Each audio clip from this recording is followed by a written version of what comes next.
say you'll catch me.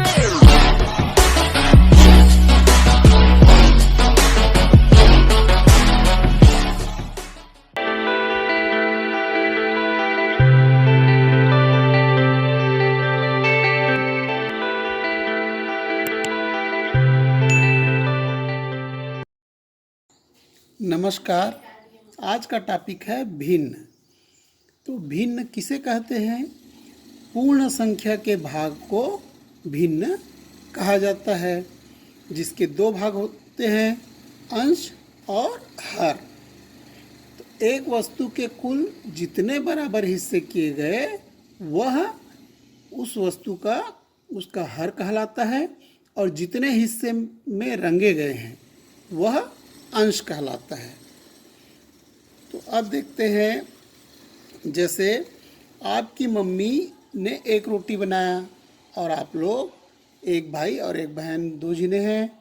तो आपकी mummy रोटी को आधा बीच से तोड़ के आपको दोनों को दे दिए। तो क्या बोलते हैं उसको? आप जानते हो कि आधा आधा दिए हैं, एक रोटी का आधा आधा कर दिए। तो हम एक रोटी है, उस रोटी का कितना हिस्सा किया गया? दो भाग बनाया गया। तो दो को कहाँ लिखेंगे? नीचे में।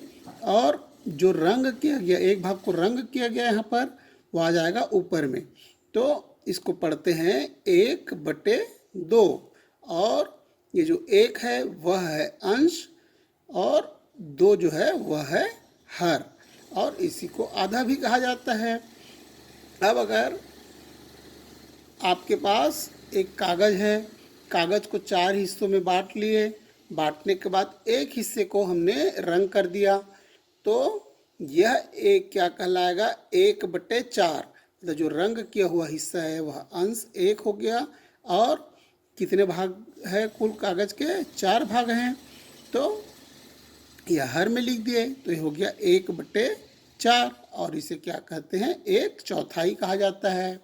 उसी प्रकार अगर किसी वस्तु के 3 हिस्से किया गया और एक हिस्सा को रंग किया गया, तो इसको कैसे लिखेंगे? 1/3। और इसको क्या बोलते हैं? 1/3 भी बोला जाता है। उसी प्रकार अगर किसी वस्तु के 3 हिस्से करने के बाद या 4 हिस्से करने के बाद अगर 3 हिस्सों को रंग दिया जाए, तो क्या कहलाएगा? 3/4 यानी पौन या 3/4 कहा जाता है। अब भिन्न को आगे समझते हैं। जैसे यहाँ पर एक आयत दिया हुआ है, आयत को 13 भागों में हमने बांटा और 5 भाग को रंगीन कर दिया।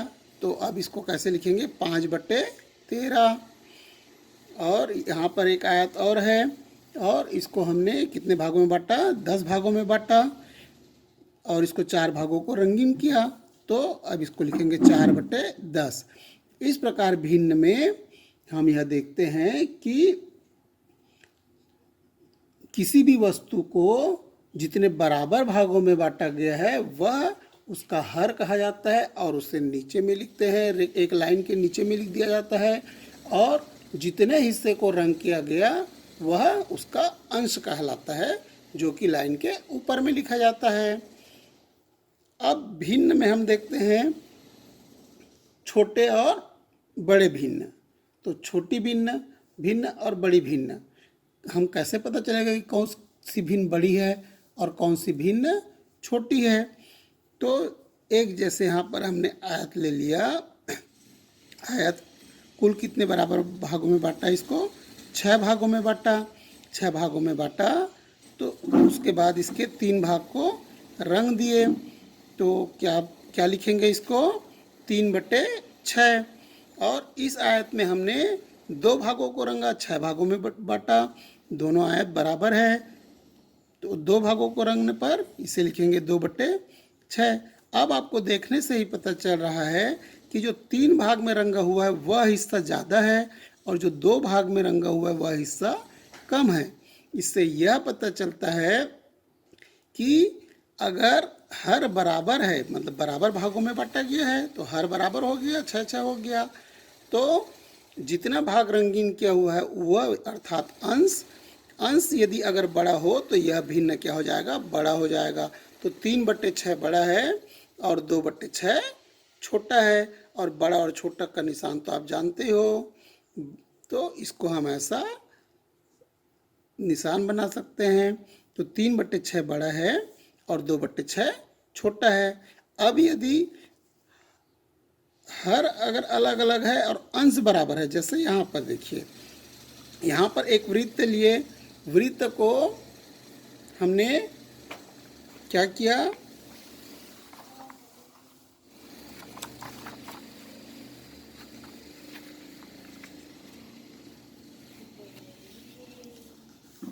इस वृत्त को हमने क्या किया, इसको 3 भागों में बांटा और एक भाग को रंग किए, और इस वृत्त में 5 भागों में बांट दिए और एक भाग को रंग किए, और इस वृत्त में 8 भागों में बांट दिए और एक भाग को रंग किए।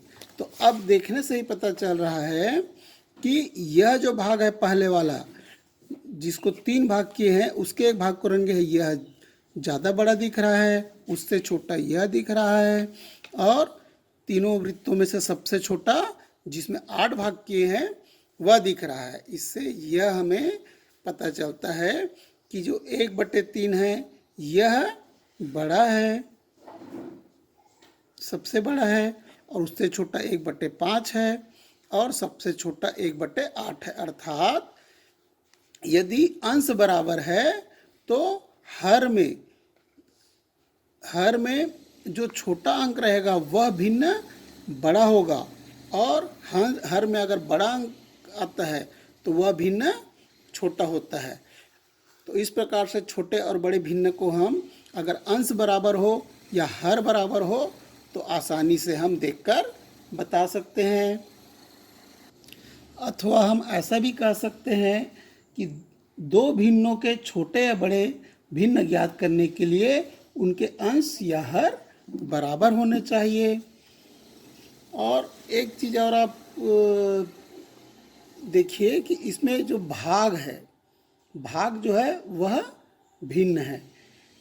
जैसे कि 4 बच्चों ने मिलकर 20 आम को बराबर बांटे तो प्रत्येक बच्चे को कितना आम मिलेगा, तो प्रत्येक बच्चे को कितना आम मिलेगा, 5 आम मिलेगा। मतलब 20 का 4 भाग किए तो बराबर कितना आया, 5। तो इस प्रकार से भिन्न आपको समझ में आ गया होगा। धन्यवाद।